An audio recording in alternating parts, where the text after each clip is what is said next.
Hello दोस्तों।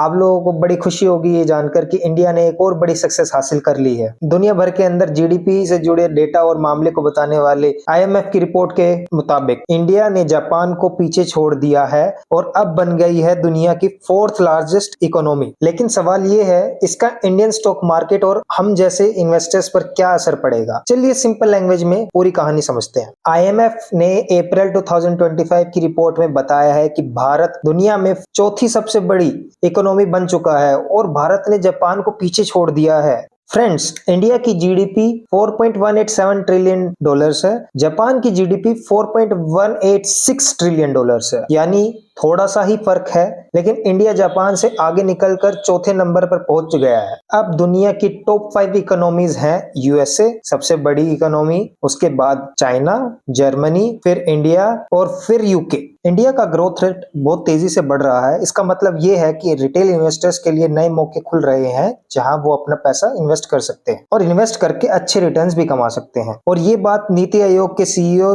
BVR Subramaniam ने confirm की है। उन्होंने बताया कि जियोपॉलिटिकल और इकोनॉमिक एनवायरनमेंट इंडिया के लिए काफी फेवरेबल है। उन्होंने कहा, हम अभी 4 ट्रिलियन डॉलर की इकोनॉमी है और हम ऑफिशियली फोर्थ लार्जेस्ट इकोनॉमी बन चुके हैं। अब दुनिया की टॉप 5 इकोनॉमीज ये हैं: USA 30.5 trillion dollars, China 19.2 trillion dollars, Germany 4.74 trillion dollars, India 4.18 trillion dollars, UK 3.38 trillion dollars. तो यानी कि जर्मनी और इंडिया के बीच में भी ज्यादा फर्क नहीं है दोस्तों। वो दिन दूर नहीं है कि इंडिया थर्ड लार्जेस्ट इकोनॉमी बन जाएगा। Friends, do you know India की इकोनॉमी इतनी तेजी से ग्रो कर रही है, उसके पीछे कुछ खास वजह है। वो वजह क्या है? पहली बात, इंडिया का जीडीपी हर साल लगभग 6% के आसपास बढ़ रहा है। मतलब इकोनॉमी कंसिस्टेंटली तेजी से ग्रो कर रही है, जो बिजनेस और जॉब्स दोनों के लिए अच्छी साइन है। दूसरी वजह, इंडिया की पॉपुलेशन में ज्यादा यंग लोग हैं जो नए प्रोडक्ट्स खरीदते हैं और नई सर्विसेज को यूज करते हैं। मतलब डिमांड का इंजन बहुत स्ट्रॉन्ग है। तीसरी वजह,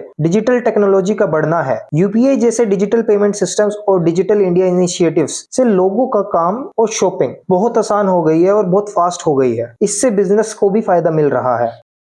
चौथी वजह, मेक इन इंडिया और पीएलआई स्कीम जैसी सरकारी पॉलिसीज से फैक्ट्रीज और मैन्युफैक्चरिंग बढ़ रही है। ये स्कीम्स कंपनीज को मोटिवेट करती हैं कि वो इंडिया में ज्यादा प्रोडक्शन करें। और पांचवी वजह, चाइना प्लस वन पॉलिसी। इसका मतलब जो कंपनी सिर्फ चाइना पर डिपेंड करती थी, अब अपनी मैन्युफैक्चरिंग इंडिया में शिफ्ट करना शुरू कर रही हैं। इससे इंडिया में नए जॉब्स और इन्वेस्टमेंट्स बढ़ रही हैं। ये सब मिलकर इंडिया की इकोनॉमी को आगे बढ़ा रहे हैं, जो इन्वेस्टर्स के लिए नए मौके लाते हैं। लेकिन इंडिया के सामने अभी भी कुछ चैलेंजेस हैं जिन्हें हम इग्नोर नहीं कर सकते हैं। सबसे पहला चैलेंज है पर कैपिटा इनकम, यानी हर व्यक्ति की एवरेज इनकम। अभी भी ये इंडिया में सिर्फ $2850 के आसपास है, जो काफी कम है। मतलब आम आदमी अभी भी अमीर नहीं हुआ है और जिंदगी चलाना सबके लिए मुश्किल है। दूसरी बड़ी दिक्कत है नौकरी की कमी। बहुत सारे जवान लोग जॉब ढूंढ रहे हैं पर सबको काम मिल नहीं रहा।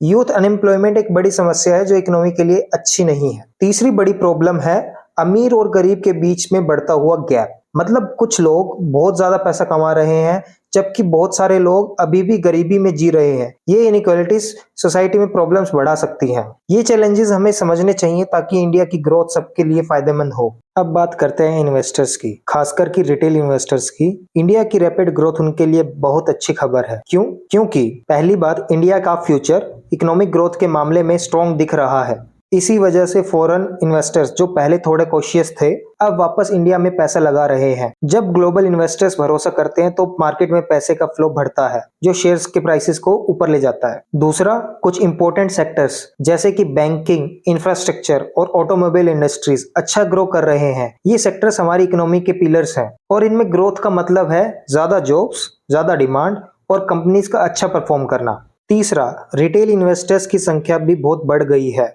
अब इंडिया में 19 करोड़ से ज्यादा डीमैट अकाउंट्स हैं। मतलब इतने लोग डायरेक्टली स्टॉक मार्केट में इन्वेस्ट कर रहे हैं। ये एक हेल्दी साइन होता है, क्योंकि जब इतने ज्यादा लोग मार्केट में होते हैं तो मार्केट एक्टिव हो जाता है।